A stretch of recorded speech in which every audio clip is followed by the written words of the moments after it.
Imagine waking up every morning feeling truly confident, capable, and deserving of success and happiness. What if I told you that this feeling isn't something you're simply born with, but something you can build? In the 6 pillars of self-esteem, psychologist Nathaniel Branden reveals how self-esteem is the foundation of a fulfilling life and how anyone can strengthen it. Today, we'll break down this transformative book and uncover the practical steps to develop unshakable self-worth. Stay with me till the end, because this summary might just change the way you see yourself forever. Part 1. Self-esteem, Basic Principles. 1. Self-esteem, the immune system of consciousness.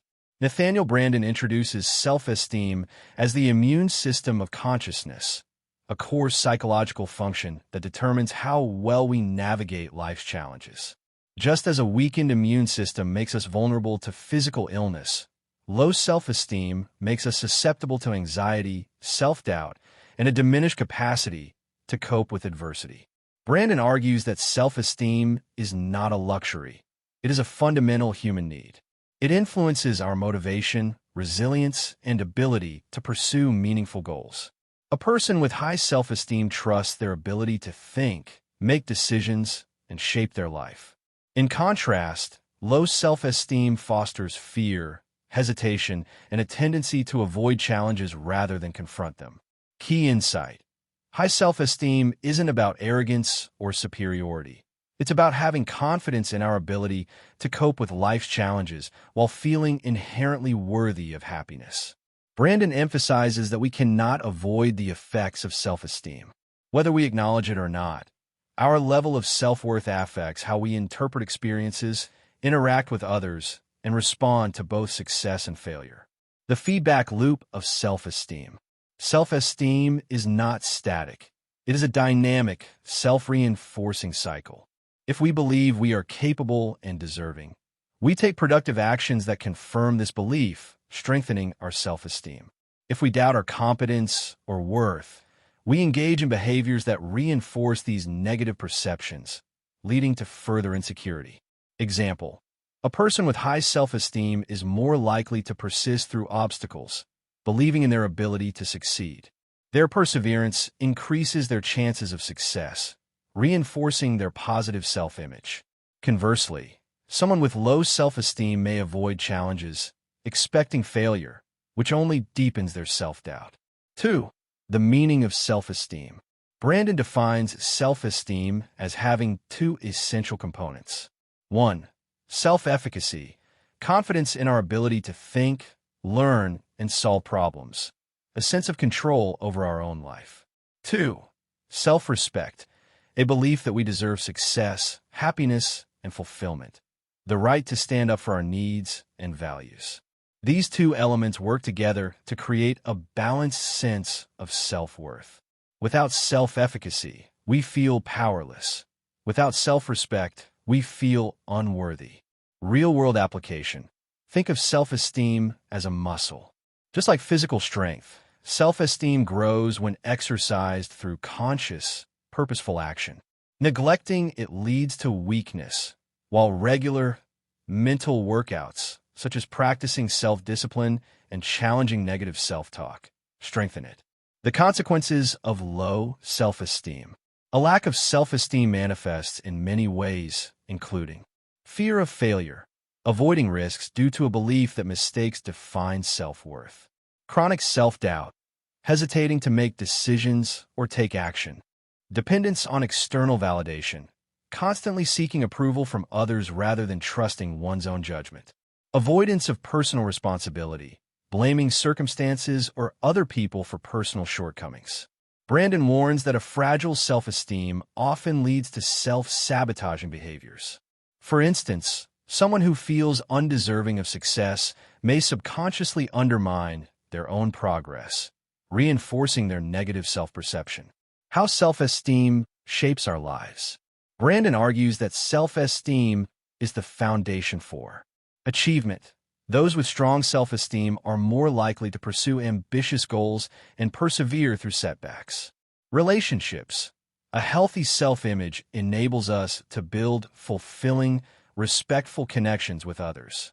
Mental health. High self-esteem reduces anxiety, depression, and feelings of helplessness. Final thought. Self-esteem is not something we passively receive from others. It is something we actively cultivate through our choices and actions. Strengthening self-esteem requires continuous effort, but the rewards, a more confident, fulfilling life, are well worth it. Part 2. The 6 Pillars of Self-Esteem. Nathaniel Branden presents 6 fundamental practices that sustain and nurture self-esteem. These are not mere abstract concepts. They're daily habits that shape our psychology. By integrating these practices into our lives, we strengthen our confidence, resilience, and sense of self-worth. 1. The practice of living consciously. Living consciously means being fully present in our own lives. It requires awareness of our thoughts, feelings, and actions, a commitment to truth even when it's uncomfortable, a willingness to seek knowledge and self-understanding. Example: imagine 2 employees receiving constructive criticism. One acknowledges the feedback, reflects on how they can improve, and applies changes. The other reacts defensively, refuses to listen, and ignores reality. The first person practices living consciously, the second does not. How to apply this pillar? Pay attention to your emotions rather than suppressing them. Ask yourself, am I acting on autopilot or making conscious decisions? Challenge your assumptions and seek new perspectives. 2. The practice of self-acceptance. Self-acceptance means embracing who we are, both our strengths and our flaws, without self-rejection. It does not mean complacency. Rather, it is the foundation for growth. Branden explains that denying our flaws does not make them disappear. Instead, we must acknowledge them without judgment and work toward improvement. Example: a person struggling with procrastination can either shame themselves, "I'm lazy and useless," or accept their challenge, "I have a tendency to delay tasks, but I can work on it." The latter leads to change. The former leads to paralysis. How to apply this pillar? Practice self-forgiveness rather than self-condemnation. Acknowledge your emotions without judgment. Use self-compassionate language when thinking about yourself. 3. The practice of self-responsibility. Branden emphasizes that high self-esteem requires taking ownership of our choices, actions, and well-being. Self-responsibility means recognizing no one is responsible for our happiness except us. Blaming others does not solve problems.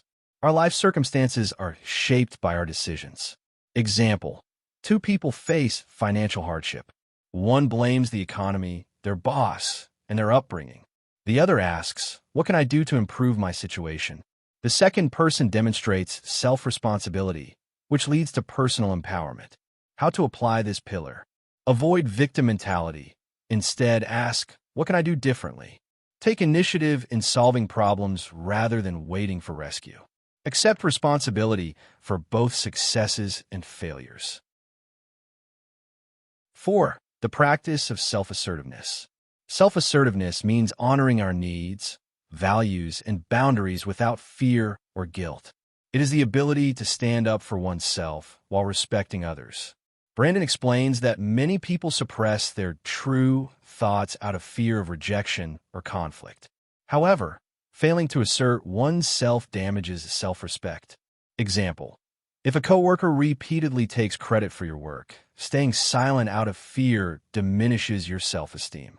Speaking up, even if it's uncomfortable, reinforces your self-worth.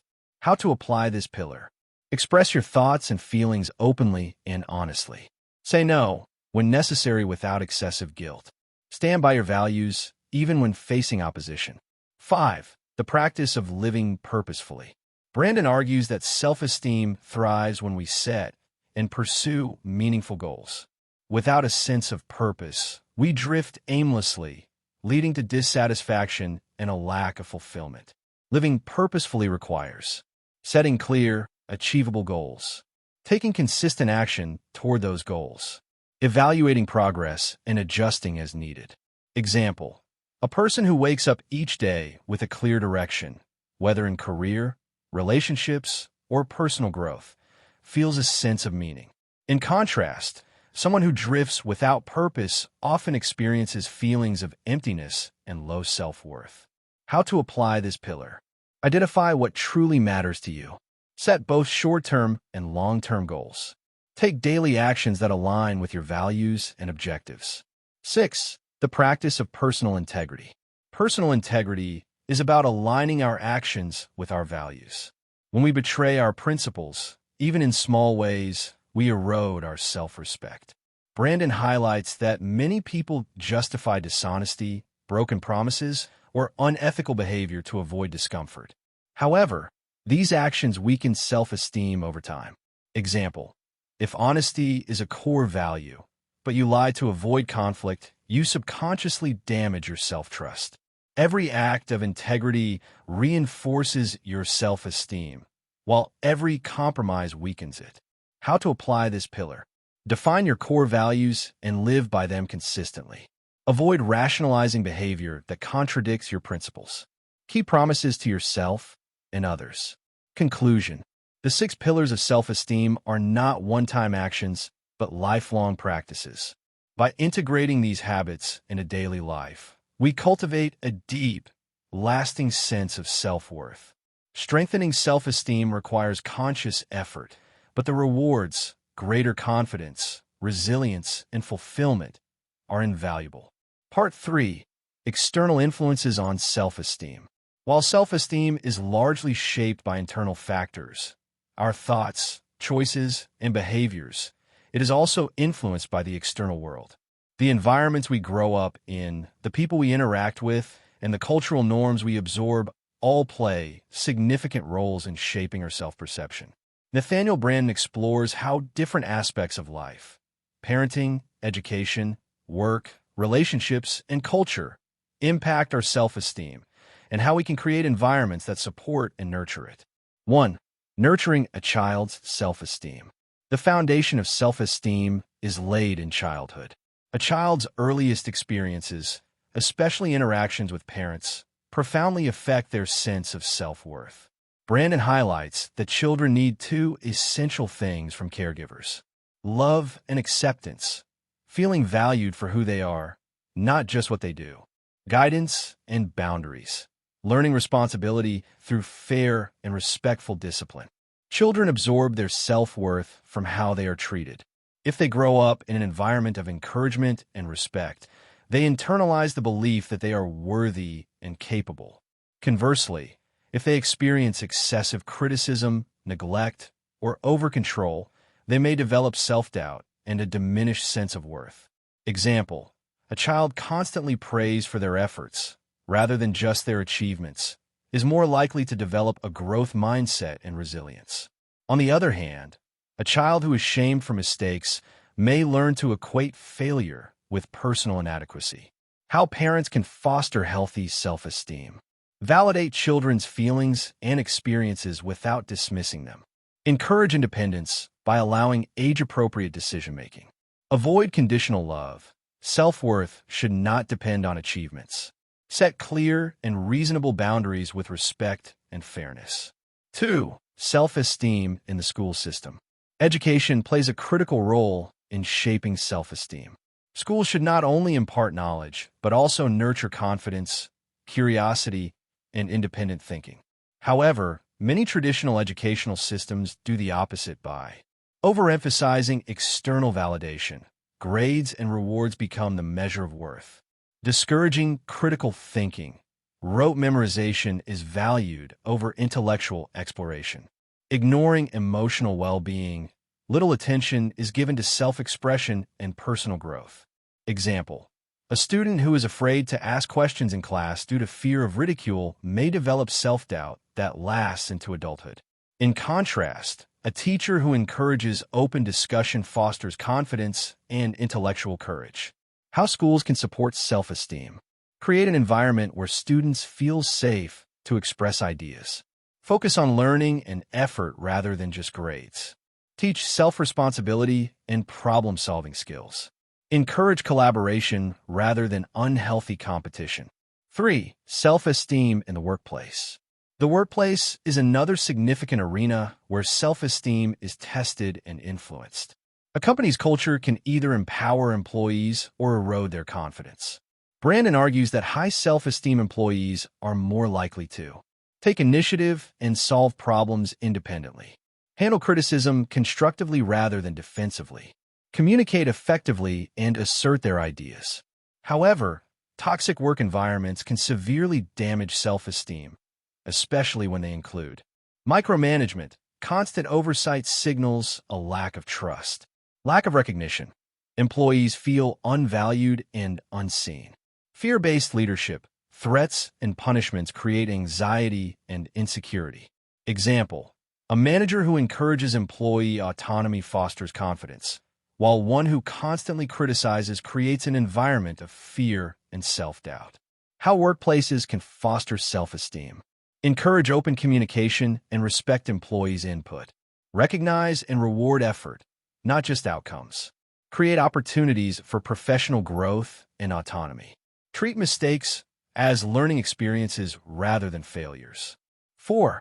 Self-esteem in relationships. Our closest relationships, romantic, familial, or friendships, can either nourish or damage our self-esteem. Brandon emphasizes that people with healthy self-esteem seek mutual respect and balanced relationships. People with low self-esteem may tolerate mistreatment or sabotage relationships due to fear of abandonment. Example: someone who believes they are unworthy of love may accept toxic relationships, while someone with strong self-esteem will set clear boundaries and seek healthy connections. Signs of a relationship that supports self-esteem: mutual respect and encouragement, freedom to express thoughts and feelings without fear. A growth and independence are encouraged. Conflicts are resolved constructively rather than through blame. Signs of a relationship that damages self-esteem: constant criticism or belittling, emotional manipulation and control, fear of expressing true feelings, a pattern of self-sacrifice without reciprocity. How to improve self-esteem in relationships. Surround yourself with people who uplift and support you. Set healthy boundaries and communicate needs openly. Work on self-love so validation isn't solely sought from others. 5. The role of culture in self-esteem. Brandon explores how societal norms and values shape our self-perception. Cultural messages influence self-esteem in both positive and negative ways. Individualistic cultures often promote self-reliance, ambition, and personal responsibility. Collectivist cultures may emphasize conformity, duty, and external validation over self-expression. Media and advertising set unrealistic standards for beauty, success, and happiness. Example: a culture that glorifies perfectionism and achievement can make people feel inadequate if they don't meet impossible standards. On the other hand, a culture that values authenticity and self-expression supports self-esteem. How to navigate cultural pressures. Challenge unrealistic societal expectations and redefine success on your terms. Consume media critically and avoid harmful comparisons. Cultivate a strong sense of self that isn't dictated by external validation. Conclusion: creating an environment that supports self-esteem. Brandon concludes that while we cannot control all external influences, we can choose relationships and environments that uplift us, set boundaries to protect our self-esteem, contribute to a culture that values respect, integrity, and self-expression. Self-esteem is not just an individual pursuit. It is shaped by the world around us. By becoming more aware of these external influences, we can make conscious choices that strengthen our sense of self-worth. Final takeaway: the 6 pillars of self-esteem teaches us that confidence and self-worth are not gifts. We build them through action. If you want to transform your life, start practicing these pillars today. Which one resonates with you the most? Let me know in the comments below. And if you found this summary valuable, make sure to like, share, and subscribe for more life-changing book insights.